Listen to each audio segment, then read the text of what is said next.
Bonjour tout le monde et bonjour les enfants, j'espère que tout le monde va bien. Aujourd'hui, je reviens avec une nouvelle histoire sur le thème de l'école, mais cette fois-ci, un peu différente.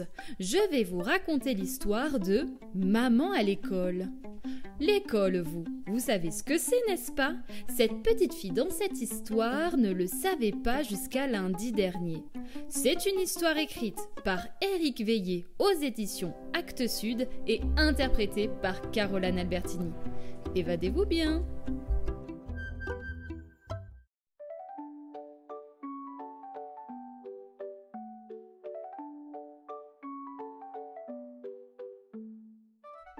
Maman à l'école.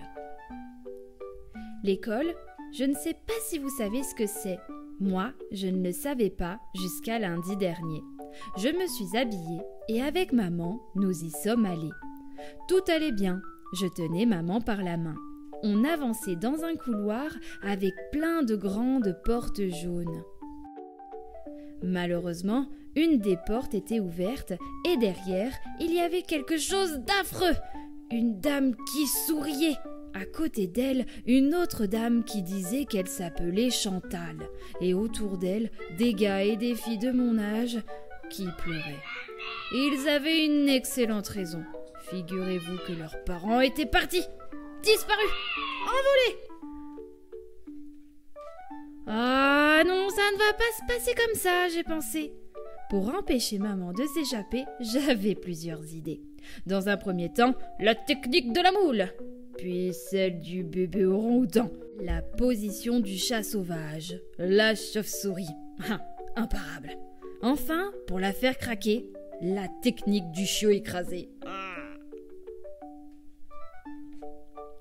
Finalement, maman a fait une grosse grimace et elle est restée. J'étais tellement contente. Elle commençait à faire comme moi et les autres enfants.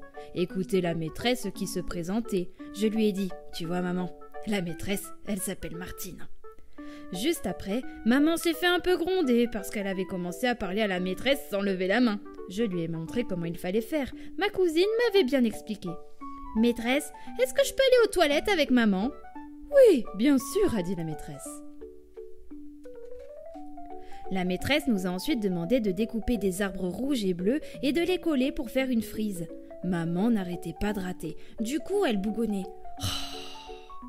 Je lui disais de ne pas s'énerver. C'est comme ça quand on apprend. Ensuite, on a tous chanté une chanson. Mais maman chantait plus fort que tout le monde, alors on l'entendait bien. Plus tard, la maîtresse nous a emmenés dans une grande salle. On avait le droit de marcher sur des bancs et des matelas. Maman est restée coincée dans un tube, mais pas longtemps, heureusement, parce qu'elle bloquait des moyens grands. Puis, nous sommes allés nous laver les mains. Je faisais bien attention à ce que maman reste dans la file. Nous sommes arrivés à la cantine. Maman avait besoin d'une chaise pour chacune de ses fesses.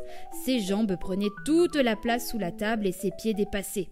Ça faisait rire les autres enfants et ça gênait un peu les dames de cantine quand elles voulaient passer. Au moment de la sieste, maman prenait quand même trop de place sur le matelas bleu que je partageais avec elle. En plus, comme elle ronflait, ça empêchait un peu les autres de dormir. À la récréation, on est tous sortis en criant et en rigolant, sauf maman qui s'était pris les pieds dans un tricycle en fer. Moi, j'avais des copines qui commençaient à devenir mes copines en glissant sur les toboggans. « Ta maman, elle a pas de copine ?» a dit une fille qui s'appelait Béatrice. « Non, elle boude depuis tout à l'heure, » j'ai répondu. En fait, j'en avais un peu marre que ma maman soit là, mais je n'osais pas lui dire, car je ne voulais pas lui faire de peine. Finalement, je me suis approchée de maman et je lui ai murmuré sur la pointe des pieds. « Ce serait peut-être mieux si tu partais maintenant. Tu reviendras à l'heure du goûter, d'accord ?» Ma maman n'était pas du tout vexée que je lui dise ça. Au contraire, elle m'a fait un gros bisou. Après la récré, j'ai fait tomber une tour de cubes, j'ai enfilé des perles sans les faire tomber, préparé un plat pour une famille de chats, j'ai fait loucher un escargot, décoiffé des poupées et consolé Chloé. J'ai écouté l'histoire d'une chèvre et soudain, maman est revenue. J'étais contente de la retrouver. Le lendemain, on était mardi. En arrivant devant la classe, j'ai proposé à maman de me faire un gros câlin et de partir juste après. « Tu vas voir, ça va passer vite », je lui ai soufflé. Finalement, l'école sans maman, c'est beaucoup plus amusant.